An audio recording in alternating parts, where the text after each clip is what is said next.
থাই পাঙ্গাস একটি দ্রুত, বর্ধনশীল, জনপ্রিয় ও লাভজনক মাছ চাষ।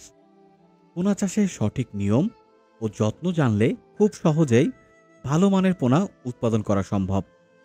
নিচের ধাপে আমরা কিন্তু এই মাছ সম্পর্কে জানব। সুপ্রিয় দর্শক মণ্ডলী, আরাফাত মৎস্য হ্যাচারি অ্যান্ড নার্সারি চ্যানেলের পক্ষ থেকে আপনাদের সকলকে জানাই আন্তরিক শুভেচ্ছা।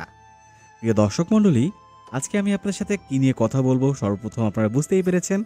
আমি আজকে আপনাদের সাথে কথা বলবো থাই পাঙ্গাস মাছ চাষ নিয়ে বিস্তারিতভাবে। এই মাছের পোনাটি কোথায় পাবেন? জি, এই মাছের পোনাটি পেয়ে যাবেন আপনারা আমাদের হ্যাচারিতে। স্ক্রিনে যে নাম্বারটি দেখতে পাচ্ছেন এই নাম্বারে যোগাযোগ করে আমাদের কাছ থেকে সঠিক মানের পোনাটি নির্বাচন করতে পারেন। আমরা সারা বাংলাদেশে এই মাছের পোনাগুলো সরবরাহ করে থাকি নিজস্ব পরিবহন দ্বারা। আপনি চাইলে সরাসরি আমাদের হ্যাচারিতেও চলে আসতে পারেন। প্রিয় দর্শক, আপনারা মাছ চাষের ক্ষেত্রে যে ভুলটি করেন সেটি হচ্ছে সঠিক চাষ ব্যবস্থাপনা জানেন না অথবা সঠিক মাছের পোনা নির্বাচন করতে পারেন না।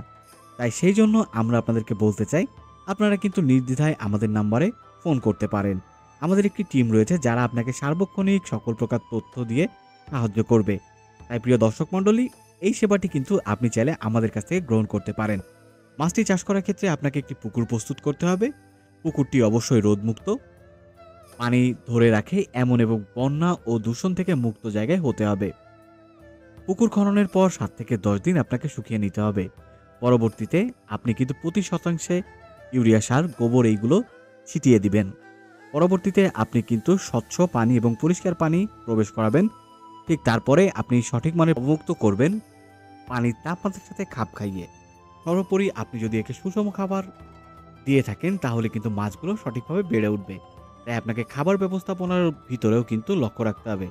তাই প্রিয় দর্শক মণ্ডলী, আমি পরিশেষে বলতে চাই আপনারা কিন্তু চাইলে আমাদের কাছ থেকে মাছের পোনাটি সংগ্রহ করতে পারেন। তাই প্রিয় দর্শক, সকল প্রকার চাষযোগ্য মাছের পোনা পেয়ে যাবেন আপনারা আমাদের কাছে। তাই দেরি না করে আজই কিন্তু আপনার কাঙ্ক্ষিত মাছের পোনাটি আমাদের কাছ থেকে সংগ্রহ করুন। ধন্যবাদ।